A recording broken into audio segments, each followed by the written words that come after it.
Assalamualaikum guys. Hari ini kita mau kembalikan buku yang kita pinjam di Perpustakaan Negeri Sabah. So ada 1, 2, 3, 4, 5 buku lah guys yang saya cadangkan untuk kita baca, untuk pada rakan-rakan yang baru start masuk pekerjaan, yang sudah bekerja, yang sudah buat perniagaan kah, umur sekitar 20, 25, 30, 35. Saya rasa buku ni sesuai untuk anda lah.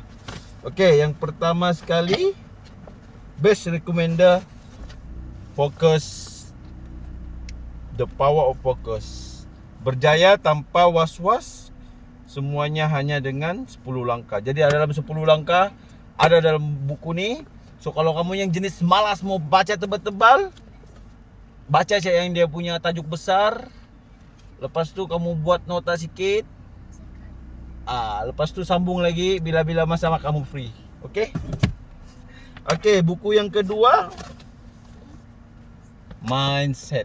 Mindset ni guys, cara kita belajar macam mana kita mengoptimumkan potensi diri kita. Di masa yang sama kita boleh mengawal pikiran kita dalam apa-apa situasi, dalam apa-apa juga keadaan. So buku ni memang best seller lah. Carol Dweck ni yang punya penulis lah. Ini terjemahan dalam bahasa Melayu. Okey, buku ketiga yang best recommender untuk kamu, Rezeki dari Langit guys. So apa-apa pun kita dapat, kita ditangguhkan rezeki kita. Mungkin kita sudah berusaha bersungguh-sungguh tapi belum lagi kita capai apa yang kita mau.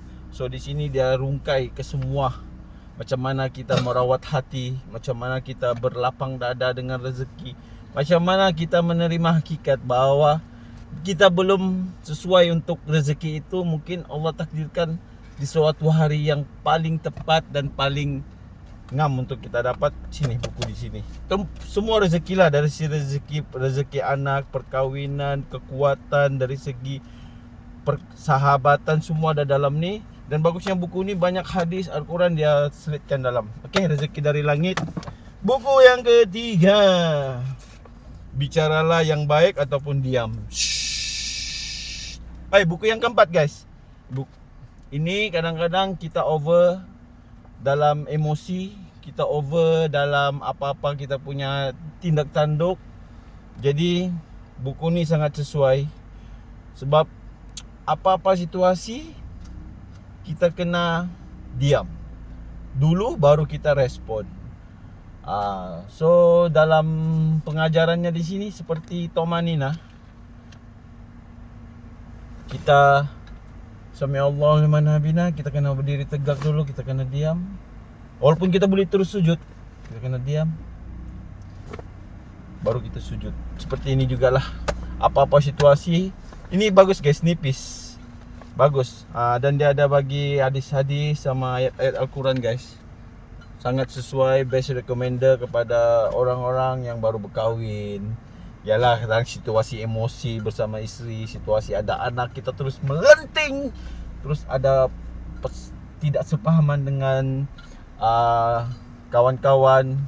Jadi buku ni sesuai untuk anda, untuk boleh baca ya guys. Santai-santai saya baca. Dan yang paling sesuai ini guys, best recommender sangat. Aku sangat suka buku ni. Ubah sedihmu dari senyum, damailah wahai hati yang gundah. Gundah gulana guys. Yang shape-nya buku ni kau tengok guys, tulisannya besar-besar, gedabak besar guys. Baru dia punya point-point notes yang sangat deep lah semua. Jadi yang ini buku semua saya pinjam di perpustakaan. Cuma menyelam jugalah mencari. Kalau dulu kita menyelam bandel, cari brand-brand baru, cari-cari barang-barang race. Sekarang kita menyelam buku pula di library. Sebab bukan tidak mampu, takut bila kita beli kita tidak baca. Jadi bagus kita latih dulu kita punya kardio otak, kekuatan membaca tu. Kalau ada rezeki baru kita beli. So sekarang ni kita pinjam saja. So guys, 5 buku nih saya rekomendan untuk kamu. Kalau ada rezeki terus beli. Mungkin saya boleh simpan di bag kuning. Coba ada juga di bag kuning nih, yang lain-lain nih. 5 nih guys Oke. Tapi aku mau balik dulu sebab sudah expired untuk mau dikembalikan di perpustakaan. Thank you. Sayonara. Arigato.